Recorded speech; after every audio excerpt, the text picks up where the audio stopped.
I'm going to start this confession as plainly as I can. If you can think of a better way to rob a wax museum, I'm all ears. The arresting officer cocked his head back in the front seat of the police cruiser, glancing at the man behind him in a full Elvis Presley outfit. There was no way it was gonna be that easy. So that's it? That's a confession then? He asked the suspect in the back seat. The man in the back of the cruiser raised his arms. The bedazzled sequin jangled off his jacket with every movement. Buddy, take one look at me. He gestured to himself, his gel black hair remaining perfectly in place as he spoke. I just met you, and I already respect you too much to try and lie to you about this. You caught me dressed as the king of rock and roll inside Madame Sinclair's wax emporium. That's about as red-handed as you can get. Sure, count this as a confession, officer. Call me Harry, the officer responded. And you are Mr. Presley, I assume? Something like that, the man in the back seat said as he lowered his arms, his sparkling pink sunglasses barely staying attached to his head. But call me Dan. The cop car continued down the dark streets, the bright lights of downtown Niagara Falls slowly giving way to long stretches of highway. Alright Dan, feel like walking me through what you were up to tonight? And what the hell I just pulled you out from? Dan fidgeted in the back seat, running his hand through his hair. The mountain of black locks cracked, stands shooting to the sides in stringy clumps matted with gel and hairspray. What you just pulled me out of was the greatest heist I've ever planned. A heist at Madame Sinclair's? Officer Harry clarified. We're talking about the same place, right? Celebrity wax figures? Movie props? That's Sinclair's? How much cash could have been on the premise? Dan chuckled, the glow from the overhead highway lights reflecting in his sunglasses. Cash. Please. You're stuck in the 90s. 99% of ticket sales at any of these tourist traps will be Visa or MasterCard. You'd have better luck robbing the vending machine outside if cash was what you were after. Dan leaned forward, a twinkle visible in his eye beneath the sparkling sunglasses. You seen any posters for the Wax Emporium lately? He asked. Any big events? Can't say I come down this way often, Harry responded, eyes on the road. Just happenstance I was here tonight. What? You don't get social media either? Dan snorted. Big Wizard of Oz exhibit. That's what's going on. Costumes, wax figures, original movie props. The works. Harry waited for the Elvis in the backseat to continue. He didn't. Instead, he sat there, with an expression as if he just revealed the location of El Dorado. And? The officer finally asked. And? Man, they don't teach you to have an eye for scores at the academy, huh?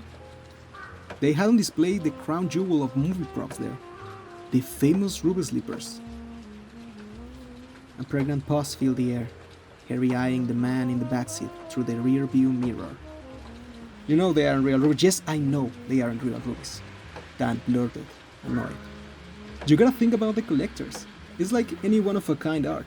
You sell stolen goods to one eccentric collector, they hold on to it for a few years, show their friends, it gets passed around. Then you work with a crooked investigator to say they just found it in a pawn shop. Harry nodded along, unsure with the viability of that plan, but more than willing to let the man in the backseat keep running his mouth. I'm still waiting for where Elvis fits into this. Dan smirked and leaned back into the seat with a proud expression. See, here's where the brilliance comes in. Two-man job. One picks out an exhibit that they can best replicate. I've always had a soft spot for the Memphis Flash, and luckily enough for me, they had an Elvis Through the Ages exhibit, meaning I could find a suitable wax figure that fit my figure, he said with a proud slap of the gut. I'm not looking to be a poor man's Elvis here. I take pride in my work. Uh-huh, Harry nodded, attention half on the road.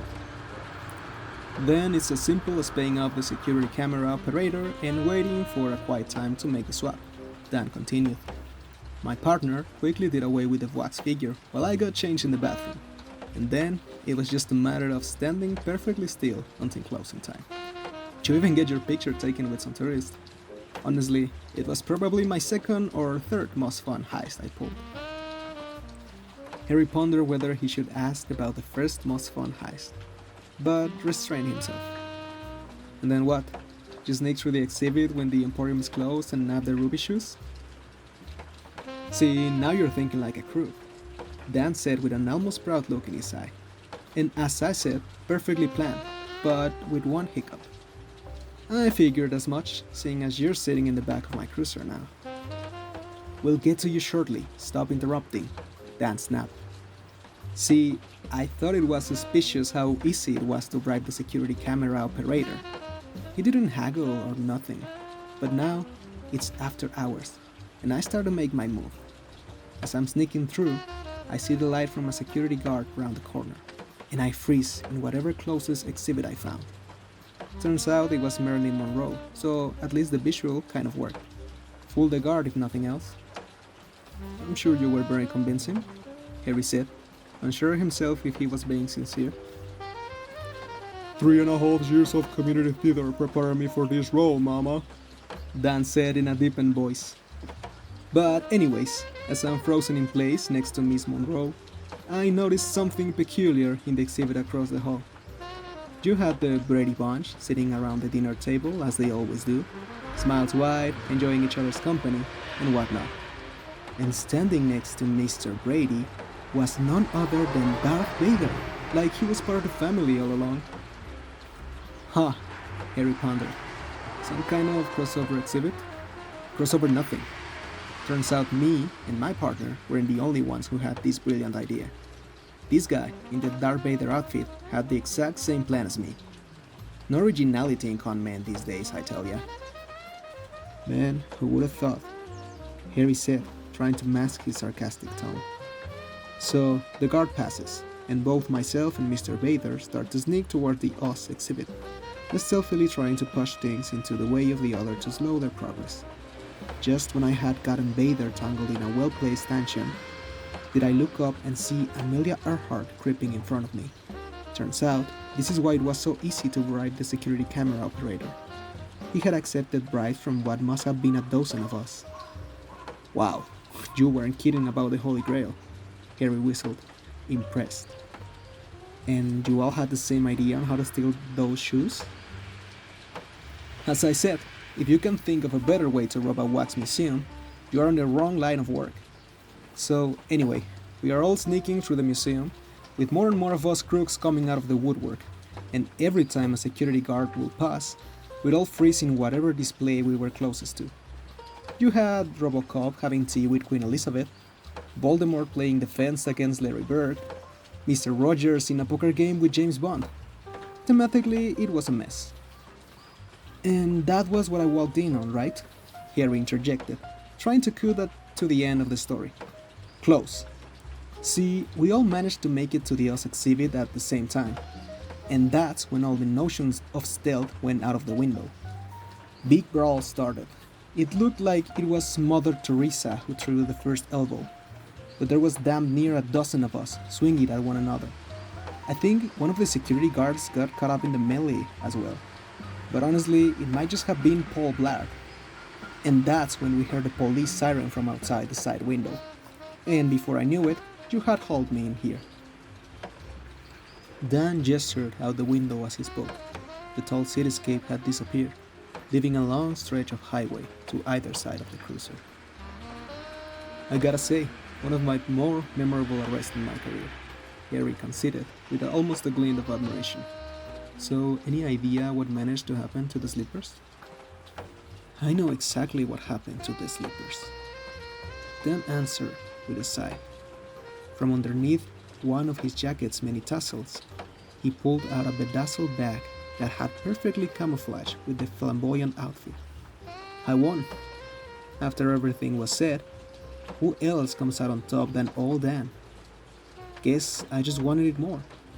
Which is exactly why I'm telling you all this. Huh? Harry eyed the bag suspiciously. I don't want to be the only one going down just because I got caught with the loot. There are at least 12 other lunatics out there who did the exact same thing as me, but weren't as lucky in the end. Dan looked around the back of the car. Or unlucky, I guess. Harry laughed, unsure what the man in the back was suggesting. So what? You want me to turn around and go and round up the rest of the crooks? No honor among thieves, huh? No honor, but plenty of pettiness, Dan admitted without an ounce of shame. Look, I got punched in the face by an Oompa Loompa this evening. You're damn right I want you to go and grab the rest of them. Why should I be the only one to suffer? Harry watched Mr. Presley carefully in the rearview mirror, then signaled to turn into the off-ramp. Good, man, Dan exclaimed. Trust me, you bring in a whole paddy wagon of these guys, and you'll be a local hero. If it helps clean up the streets of you weirdos, that's good enough for me. The two drove silently back into town, pulling up a short block away from the original crime scene. Harry tilted his head back to the prep in the backseat. Here's the plan. You get out and see if you can round up as many of your friends as possible, and tell them to meet in that park. He gestured to a small clearing between buildings. You help me round up the rest of them, maybe we can go easy on you. A man after my own heart, Dan remarked as the back door unlocked. He grabbed the handle. Harry interrupted. Leave the shoes. Don paused with his palm on the handle. He sighed and leaned away from the door. Of course, wouldn't dream of booking it with the goods. You don't deserve that, he said with an air of exaggerated sincerity, and dropped the bag with the ruby slippers into the backseat.